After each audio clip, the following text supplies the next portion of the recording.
Hello scholars, my name is Miss Hurdy and I am so excited that we are going to be able to go over some various math topics for the next few weeks. Today we're going to be going over the multiplication of integers. Now today we're going to be going over the theory behind multiplication of integers and how and why it works.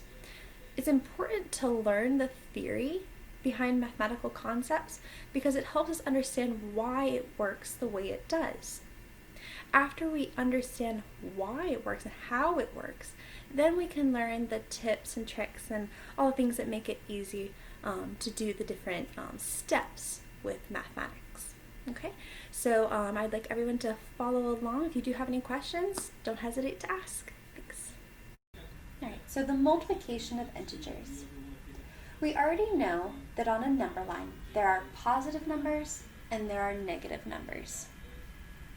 We also know that if we were to look at number 1, for instance, the opposite of 1 is negative 1.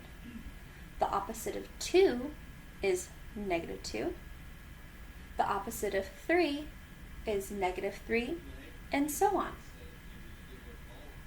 Now, if we were given an addition sentence such as 1 plus 1 plus 1, we already know that equals 3. Now, if we use the number line to explain this addition sentence, we could say that 1 plus 1 plus 1 gives us 3. And we could explain that as saying there are 3 groups, 1, 2, 3, 3 groups of 1.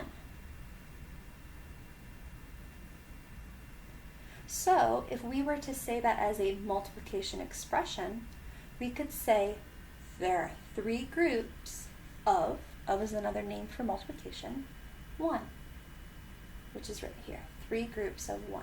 So we have 3 groups, 1, 2, 3 of 1. 3 times 1 is 3. If we look here, it says the opposite of 3 groups of 1. We already said that 3 groups of 1 is 1, 2, 3, 3. But remember when we said that what the opposite means? The opposite of 3 is negative 3. So the opposite of 3 groups of 1 is negative 3. And we can represent that as a multiplication expression as negative 3 times 1. So the opposite of 3 groups of 1 equals negative 3. Now if we look at this equation, it says 3 times negative 1. Now we can represent that in words as 3 groups of negative 1.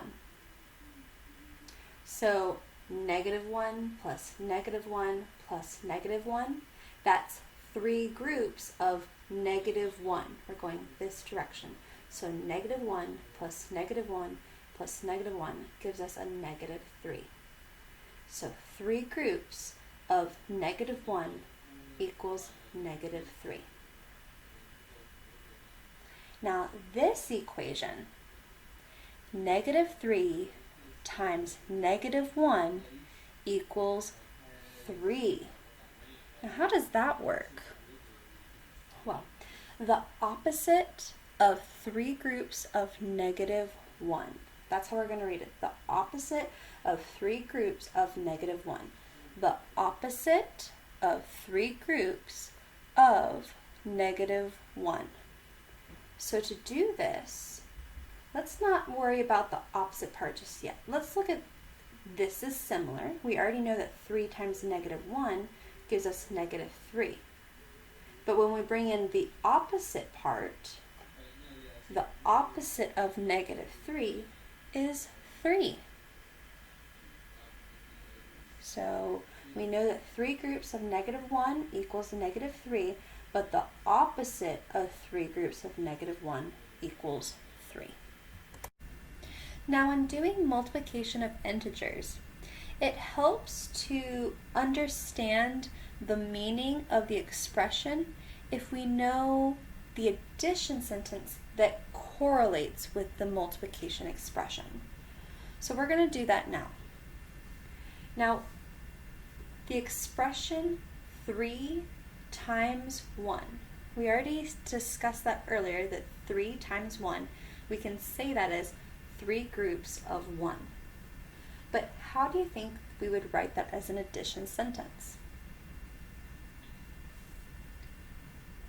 1 plus 1 plus 1 equals 3.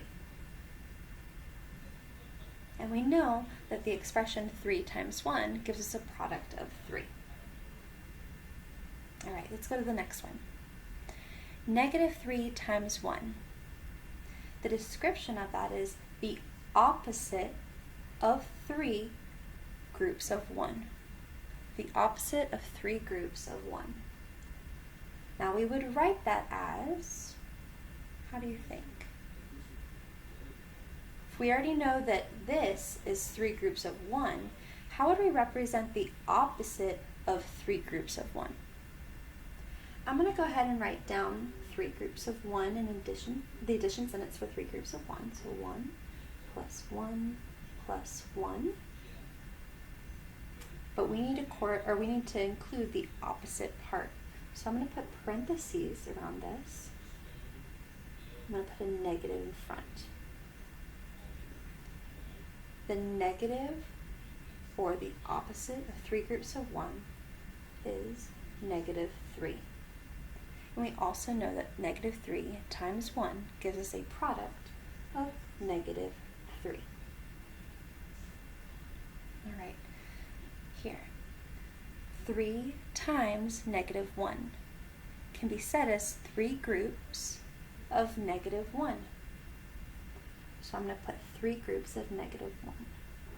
Negative 1 plus negative 1 plus negative 1 equals negative 3. Negative 1 plus negative 1 plus negative 1 equals negative 3.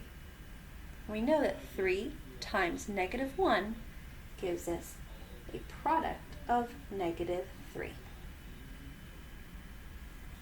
And last, we have negative 3 times negative 1.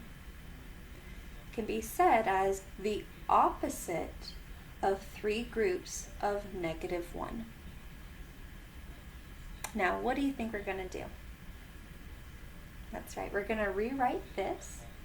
So, negative 1 plus negative 1 plus negative 1. We're going to put that all in parentheses. We're going to put a negative in front.